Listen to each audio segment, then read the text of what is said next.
देखिए, ना तो आईसीसी ने क्रिकेट इन्वेंट किया है, ना ही आईसीसी क्रिकेट के कोई रूल्स बनाती है। वेस्ट इंडीज कोई कंट्री नहीं है, बल्कि कई ग्रुप्स ऑफ कंट्री ने मिलकर एक फेडरेशन बना के भेज दिया था। वहीं ऑस्ट्रेलिया क्रिकेट की बात करें तो जो ऑस्ट्रेलियन क्रिकेट बोर्ड है वो एक पब्लिक कंपनी की तरह चलता है। कुछ बोर्ड्स अमीर हैं और कुछ बोर्ड्स के पास पैसा कम है। तो इन सब के पीछे एक्चुअल रीजन क्या है? कई बार ऐसा भी होता है कि कुछ बोर्ड्स अगर फाइनेंशियली स्ट्रगल कर रहे होते हैं तो उनका मैच इंडिया से करवाया जाता है ताकि उनकी जो फाइनेंशियल कंडीशन है वो सुधर जाए। नेटफ्लिक्स की जो हालत चल रही है, अगर वो हॉटस्टार की तरह क्रिकेट में घुस गया तो उसकी सारी दिक्कतें सही हो जाएंगी, क्योंकि बीसीसीआई को भी पता है कि रिटायर होने के बाद कितना भी बड़ा प्लेयर क्यों ना हो, इंडियन ऑडियंस उसको नहीं देखती है और टी20 में बहुत ही कम स्लॉट्स मिल पाते हैं ऐड दिखाने के। इसलिए सारे बोर्ड चाहते हैं कि टेस्ट क्रिकेट कभी खत्म ना हो। इस एक इंसिडेंट ने बीसीसीआई को काफी हिट किया और उसके बाद से बीसीसीआई ने इसको पर्सनली ले लिया और फिर वर्ल्ड कप को इंडिया में कराने की मुहिम चालू हुई। पहले बीसीसीआई को 5 लाख रुपए उल्टा देने होते थे दूरदर्शन को मैच दिखाने के लिए।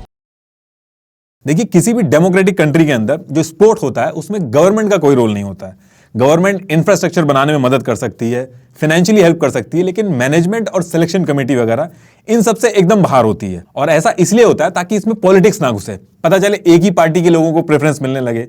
बेसिकली हर एक स्पोर्ट्समैन के लिए इक्वल प्लेटफॉर्म हो, इसलिए स्पोर्ट्स के अंदर गवर्नमेंट का इंटरफेरेंस अलाउड नहीं होता है। अभी रिसेंटली आपने देखा होगा AIFF all India football federation को फीफा ने बैन कर दिया था, क्योंकि AIFF की जो मैनेजमेंट कमेटी थी उसमें हमारी गवर्नमेंट ने इंटरफेरेंस किया था। पहले आईसीसी का नाम इंपीरियल क्रिकेट कॉन्फ्रेंस था। ये इंटरनेशनल क्रिकेट खिलवाती थी अलग अलग कंट्रीज के बीच में, लेकिन उस पर्टिकुलर टाइम में इंडिया की तरफ से कोई भी टीम नहीं थी। इंडिया के अंदर अलग अलग ग्रुप्स क्रिकेट खेलते थे, लेकिन इंटरनेशनल टूर्नामेंट में इंडिया नहीं जा पाती थी। लेकिन 1926 में कोलकाता के अंदर एक क्रिकेट क्लब था, कैलकाटा क्रिकेट क्लब। ये इंडिया के अंदर क्रिकेट खेलते थे। इस क्लब ने लंदन में जाके आईसीसी से मीटिंग की इंटरनेशनल क्रिकेट खेलने के लिए। उसके बाद मल्टीपल मीटिंग्स हुई और 1928 में बीसीसीआई बनाई गई और आईसीसी ने बीसीसीआई को मान्यता दी कि आप इंटरनेशनल क्रिकेट खेल सकते हो। और तब से लेके आज तक बीसीसीआई इंडियन क्रिकेट टीम को रिप्रेजेंट करता है। बीसीसीआई को चैरिटेबल ट्रस्ट की तरह बनाया गया था और आज भी ये चैरिटेबल ट्रस्ट की तरह ही चलती है। इसमें गवर्नमेंट का कोई रोल नहीं होता है। आज की डेट में गवर्नमेंट खुद एक क्रिकेट की टीम बना के वर्ल्ड कप खेलने भेज दे तो नहीं बना सकती, क्योंकि आईसीसी के लिए इंडिया को बीसीसीआई रिप्रेजेंट करता है। वेस्ट इंडीज कोई कंट्री नहीं है, बल्कि कई ग्रुप्स ऑफ कंट्री ने मिलकर एक फेडरेशन बना के भेज दिया था। वहीं ऑस्ट्रेलिया क्रिकेट की बात करें तो जो ऑस्ट्रेलियन क्रिकेट बोर्ड है वो एक पब्लिक कंपनी की तरह चलता है। उसमें गवर्नमेंट का कोई रोल नहीं है। देखिए, गवर्नमेंट ऐसे तो इंटरफेयर नहीं करती किसी स्पोर्ट्स में, लेकिन इंफ्रास्ट्रक्चर हो गया, ग्राउंड को लेके फाइनेंशियली सपोर्ट करना हो, किसी पर्टिकुलर गेम को प्रमोट करना हो तो उसमें हेल्प कर देती है। लेकिन हर एक फेडरेशन हर एक स्पोर्ट्स को नहीं करती है। गवर्नमेंट सिर्फ उस फेडरेशन को सपोर्ट करती है जिसका एफिलिएशन इंटरनेशनल ओलंपिक कमेटी से होता है। अब आप कहोगे कि खो खो, कबड्डी ये तो ओलंपिक में नहीं है, तो इनको गवर्नमेंट क्यों सपोर्ट करती है? देखिए, कुछ एक्सेप्शंस हैं, जैसे kho kho, kabaddi, tug of war, इन्होंने अलग से एप्लीकेशन डाली है और गवर्नमेंट ने भी इनको एक्सेप्ट किया। इनको भी जैसे बाकी ओलंपिक में जाने वाले स्पोर्ट्स को मदद मिलती है, इन गेम्स को भी मिलने लगी है। लेकिन बीसीसीआई एक लौता ऐसा स्पोर्ट है इंडिया के अंदर जिसने अभी तक अप्लाई नहीं किया गवर्नमेंट से मदद के लिए। बीसीसीआई चाहता ही नहीं है कि गवर्नमेंट से कोई सपोर्ट आए। इनफैक्ट मल्टीपल टाइम्स गवर्नमेंट ने खुद बोला है कि आप अप्लाई करिए, गवर्नमेंट सपोर्ट करेगी, लेकिन बीसीसीआई ने कभी भी ऐसा अप्लाई नहीं किया। इसीलिए बीसीसीआई इंडिया के अंदर बाकी स्पोर्ट्स से अलग है, जो इतना बड़ा है और इतने बड़े लेवल पे खेल रहा है, लेकिन गवर्नमेंट उसमें कुछ भी मदद नहीं कर रही है। जो भी पैसा बीसीसीआई कमाती है उसमें से ना तो कोई टैक्स गवर्नमेंट को जाता है, ना ही गवर्नमेंट कुछ बीसीसीआई को देती है। आईपीएल के केस में बीसीसीआई को टैक्स देना पड़ता है, वो मैं अभी आपको लास्ट में बताऊंगा ये कैसे होता है। अब क्वेश्चन ये है कि बीसीसीआई का तो समझ में आ गया, लेकिन ये आईसीसी क्या है? इसको कौन सी कंट्री मैनेज करती है? यह है क्या एक्चुअल में? देखिए, ना तो आईसीसी ने क्रिकेट इन्वेंट किया है, ना ही आईसीसी क्रिकेट के कोई रूल्स बनाती है। आईसीसी का सिर्फ इतना काम है कि वो बने हुए रूल्स को सही से फॉलो हो रहे हैं कि नहीं उनका ध्यान रखे, और जो इंटरनेशनल मैचेस हो रहे हैं कंट्रीज के बीच में उनको करवाए, उनको मैनेज करे। एक क्रिकेट मैच में जो अंपायर्स होते हैं, मैच रेफरीज, कमेंटेटर्स हैं, उनको मैनेज करे और उनकी सैलरीज देखे, ड्रग्स और फिक्सिंग का ध्यान रखे। क्रिकेट का कोई भी रूल जो आज तक बना है या उसमें कोई अमेंडमेंट हुआ है या आगे भी कोई रूल बनेगा, उसको एमसीसी यानी मलुबन क्रिकेट क्लब देखता है। एक तरह से आप ऐसे समझ लीजिए कि एमसीसी जो है वो क्रिकेट का मालिक है और उसने सारे काम सही से हो रहे हैं कि नहीं इनको देखने के लिए आईसीसी को रखा है। आईसीसी लॉ नहीं बनाता है, लेकिन क्रिकेट खेलते टाइम चीजें मैनेज कैसे होंगी और हर कोई डिसिप्लिन में है कि नहीं, ये सारी चीजें देखता है। जो मैच के बीच में मैच रेफरी होता है वो आईसीसी की तरफ से ही होता है, वही देखता है कि क्रिकेट के अंदर सारे डिसिप्लिन फॉलो हो रहे हैं कि नहीं, और अगर कोई गाइडलाइन सही से फॉलो नहीं कर रहा है तो उसके ऊपर जुर्माना लगा देता है। आपने एक चीज और नोटिस की होगी कि टोटल 108 आईसीसी के मेंबर्स हैं जो क्रिकेट खेलते हैं, लेकिन इंडिया कभी भी बरमूडा या फिर नीदरलैंड के साथ बायलैटरल खेलता हुआ नहीं दिखता है। तो ऐसा है क्या? इसके पीछे रीजन क्या है? देखिए, 108 में से आईसीसी के 12 फुल मेंबर्स हैं। जो भी टेस्ट खेलते हैं उनको फुल मेंबर्स बोला जाता है। आईसीसी के मेंबर्स तो कंट्रीज बन जाती हैं, लेकिन अगर ओडीआई का स्टेटस चाहिए तो 2 टेस्ट प्लेइंग नेशंस को हराना होगा। अगर टेस्ट का स्टेटस चाहिए तो 5 टेस्ट प्लेइंग नेशंस को हराना होगा। और ये जो क्राइटेरिया मैं आपको बता रहा हूं ये चेंज भी होता रहता है। ऐसे तो इन कंट्रीज को टेस्ट प्लेइंग कंट्रीज के साथ खेलने का मौका नहीं मिलता है, लेकिन वर्ल्ड कप में इनको मौका मिलता है और वर्ल्ड कप खेलने के लिए भी क्वालिफाई करना होता है। कुल मिलाकर जब तक एक टीम अच्छी खेलने वाली क्रिकेट टीम नहीं बनती है, उसको डायरेक्ट बड़ी टीमों से खेलने का मौका नहीं मिलता करता है, जिसमें यह होता है कि आने वाले 10 साल के अंदर जो भी आईसीसी के फुल मेंबर्स हैं, यानी कि जो भी टेस्ट प्लेइंग कंट्रीज हैं, उनके बीच में मैचेस होंगे। हर किसी का एक दूसरे के साथ, एक होम होगा, एक अवे बायलैटरल सीरीज होगी। इसमें टेस्ट, ओडीआई और टी20 के मैचेस कंबाइन करके होते हैं। लेकिन ये जितने भी बायलैटरल मैच होते हैं, इसमें आईसीसी का कोई रोल नहीं होता। जिन दो कंट्रीज के बीच में मैच होते हैं, ये उन दोनों कंट्रीज के रेस्पेक्टिव बोर्ड्स खुद देखते हैं। आईसीसी बस अंपायर वगैरह भेज देगा। ना तो आईसीसी का इन मैचेस के अंदर कोई रेवेन्यू से कोई मतलब होता है और ना ही आईसीसी इसमें कोई पैसा लगाता है। जो भी पैसा कमाया जाता है वो दोनों बोर्ड्स आपस में डिस्ट्रीब्यूट कर लेते हैं। आईसीसी का मेन रोल होता है इंटरनेशनल टूर्नामेंट्स करवाना, जिसमें सारी कंट्रीज एक साथ कंपटीशन करती हैं, जैसे वर्ल्ड कप, टी20 वर्ल्ड कप, टेस्ट चैंपियनशिप। ये जो आईसीसी के टूर्नामेंट्स होते हैं, जिस कंट्री के अंदर वर्ल्ड कप या इंटरनेशनल टूर्नामेंट्स हो रहे होते हैं, आईसीसी और वो पर्टिकुलर कंट्री रेवेन्यू शेयर करती है। आईसीसी जो पैसा कमाती है वो बाकी जितने भी बोर्ड्स हैं उसमें शेयर कर देती है। आईसीसी की नेटवर्थ है $2.5 बिलियन और बीसीसीआई की नेटवर्थ है $2.25 बिलियन। कुछ बोर्ड्स अमीर हैं और कुछ बोर्ड्स के पास पैसा कम है। तो इन सब के पीछे एक्चुअल रीजन क्या है?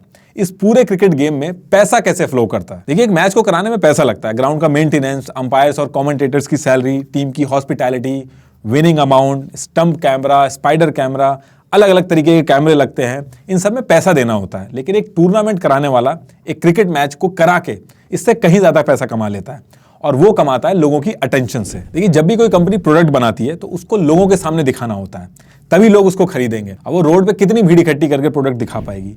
कंपनी को ऐसी जगह चाहिए जहां पे सारे लोगों की अटेंशन हो और वहां पे जाके वो अपना प्रोडक्ट दिखा सके। आज की डेट में आपकी अटेंशन ही पैसा है। जिस चीज में ज्यादा अटेंशन होगी वो चीज उतनी ही अमीर होगी। तो ये जो क्रिकेट का गेम है, इसकी कामयाबी सिर्फ और सिर्फ डिपेंड करती है लोगों की अटेंशन पे। जब एक मैच होता है तो लाखों लोग उसको देखते हैं। उसके बीच में कंपनीज अपने प्रोडक्ट के बारे में अलग अलग तरीके से बताती हैं और पैसा बनाती हैं। और यहाँ पे सबसे बड़ा रोल प्ले करता है ब्रॉडकास्टिंग राइट। जिस चैनल के पास ब्रॉडकास्टिंग राइट्स होते हैं, सिर्फ वही बीसीसीआई के मैचेस दिखा सकता है।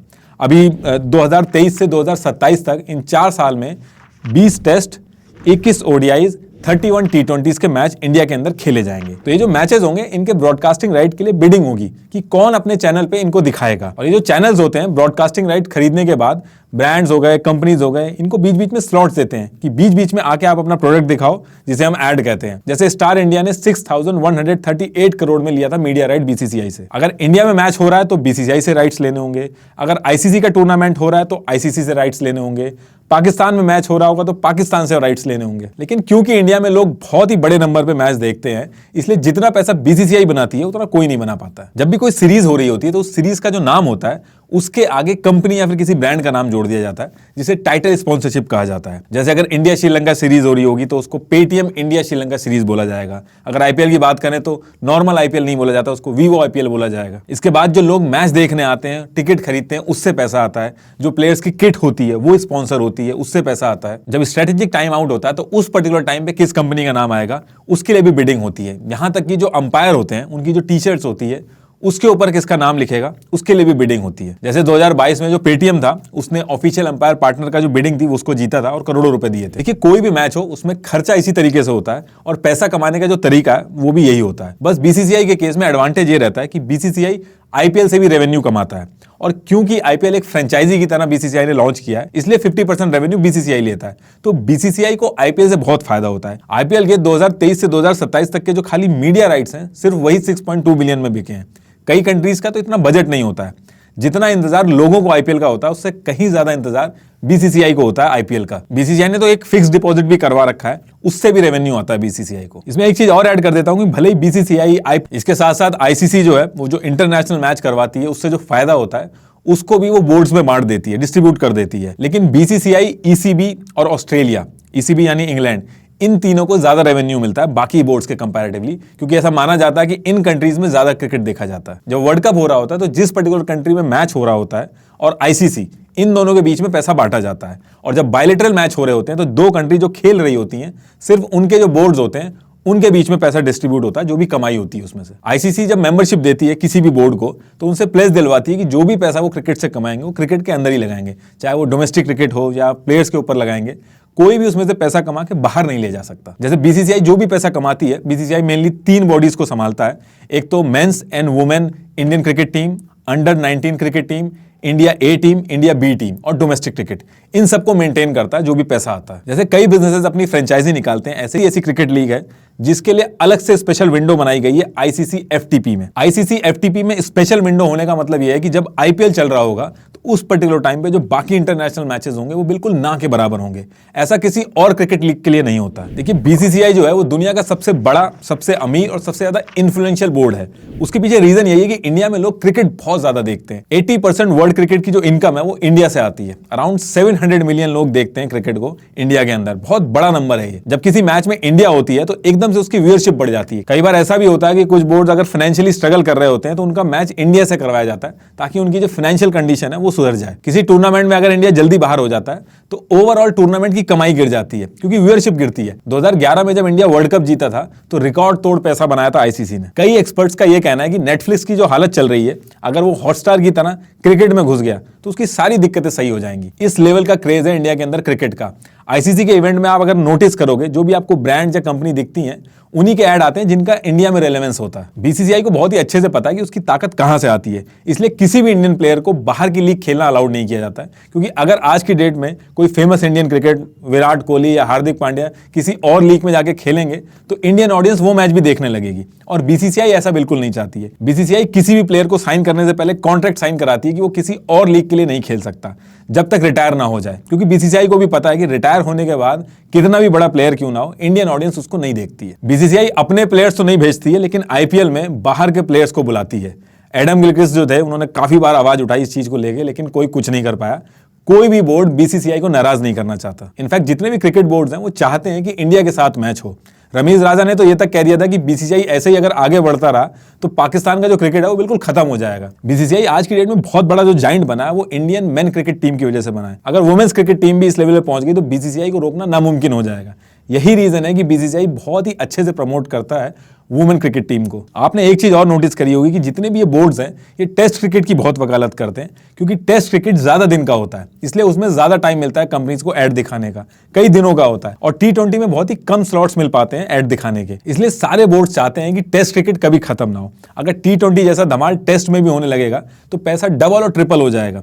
इसलिए ये लोग टेस्ट चैंपियनशिप भी लेके आए, लेकिन उसका इतना ज्यादा इंपैक्ट हुआ नहीं। उसके बाद भी टेस्ट क्रिकेट की जो व्यूअरशिप है वो टी20 के कंपैरेटिवली डे बाय डे गिरती जा रही है। ज्यादातर जो ब्रॉडकास्टर्स हैं वो टेस्ट क्रिकेट को अवॉइड करते हैं, लेकिन बीसीसीआई ने मैंडेटरी कर दिया है कि टी20, ओडीआई और टेस्ट क्रिकेट, इन तीनों के राइट्स एक साथ ही मिलेंगे। ऐसा नहीं होगा कि खाली टी20 के राइट्स मिल गए और टेस्ट के छोड़ दिए, इन तीनों के एक साथ ही लेने होंगे। इसलिए चैनल्स की मजबूरी हो जाती है टेस्ट के जो राइट्स हैं उसको भी सेम प्राइस पे लेना, और जो बीसीसीआई चाहेगा उसके खिलाफ ये लोग कुछ नहीं कर सकते। लेकिन बीसीसीआई हमेशा से इतना रिच नहीं था। आज जो बीसीसीआई मैच दिखाने का चैनलों से पैसा लेता है, पहले बीसीसीआई को 5 लाख रुपए उल्टा देने होते थे दूरदर्शन को मैच दिखाने के लिए, और टिकट से जो पैसा आता था सिर्फ वही कमाई होती थी बीसीसीआई की। लेकिन जब साउथ अफ्रीका का टूर हुआ उस टाइम पे पहली बार साउथ अफ्रीका के ब्रॉडकास्टर्स ने बीसीसीआई को कांटेक्ट किया कि ये जो मीडिया राइट्स हैं ये आप हमें दे दीजिए, और जितने पैसे उन्होंने ऑफर किए बीसीसीआई ने उतना सोचा नहीं था कि कहां पहले दूरदर्शन को पैसे देने पड़ रहे हैं और वहीं पे उनको पैसे मिलेंगे। और इसके बाद बीसीसीआई कोर्ट के पास भी गया और केस जीत गया कि बाहर के ब्रॉडकास्टर्स को भी राइट्स बेचे जा सके, और यहां से बीसीसीआई का गेम चेंज हो गया। $6 लाख आए थे 1993 में बीसीसीआई के पास। जो दूरदर्शन बीसीसीआई से मैच दिखाने के पैसे ले रहा था, उसी दूरदर्शन ने ईयर 2000 में 240 करोड़ दिए थे बीसीसीआई को।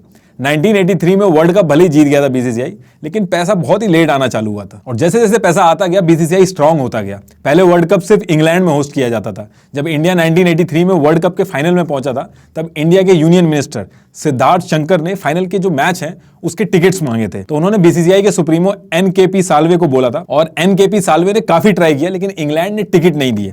और ऐसा नहीं था कि टिकट्स अवेलेबल नहीं थे, इंग्लैंड की टीम उस टाइम पे फाइनल में नहीं पहुंची थी, वहां पे सारी सीटें खाली थी, लेकिन उसके बाद भी टिकट्स नहीं दिए गए। इस एक इंसिडेंट ने बीसीसीआई को काफी हिट किया, और उसके बाद से बीसीसीआई ने इसको पर्सनली ले लिया, और फिर वर्ल्ड कप को इंडिया में कराने की मुहिम चालू हुई। फिर ऑस्ट्रेलिया, पाकिस्तान और श्रीलंका के जो बोर्ड थे उनके साथ मिलकर इंग्लैंड को मजबूर किया गया और पहली बार वर्ल्ड कप इंग्लैंड से निकल के इंडिया के अंदर आया। बीसीसीआई का आगे बढ़ने का एक रीजन ये भी था कि इसमें बाकी फेडरेशंस की तरह करप्शन उस लेवल पे नहीं था, लेकिन फिर भी ब्यूरोक्रेट्स जो थे, पॉलिटिशियंस थे, इसमें घुसे रहते थे ताकि बीसीसीआई के जो फंड्स हैं उनको कंट्रोल कर सके। आपने नोटिस किया होगा कि बीसीसीआई की जितनी भी हायर अथॉरिटी है उसमें क्रिकेटर्स कम और पॉलिटिशियंस ज्यादा हैं। अब गवर्नमेंट डायरेक्ट तो इंटरफेयर नहीं कर सकती, लेकिन उसने नजर रखने के लिए एक लोधा कमेटी बनाई है। मैच फिक्सिंग के टाइम पे इसको बनाया गया था। इसका काम यह था कि बीसीसीआई के जो रूल्स वगैरह उनको मॉनिटर करे, कोई करप्शन हो तो उसको देखे, कोई अलग अलग रिकमेंडेशन हो, कोई चेंज की जरूरत हो तो वो बीसीसीआई को बता दे।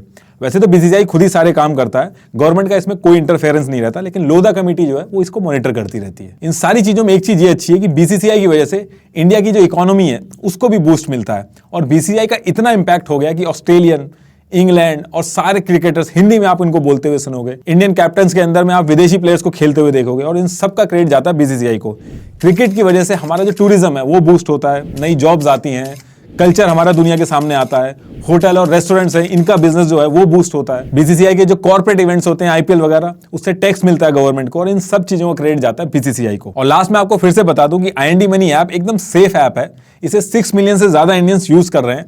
तो अभी डाउनलोड करें ऐप को डिस्क्रिप्शन लिंक से और फ्री एप्पल शेयर्स क्लेम करिए अकाउंट फंड करने पे।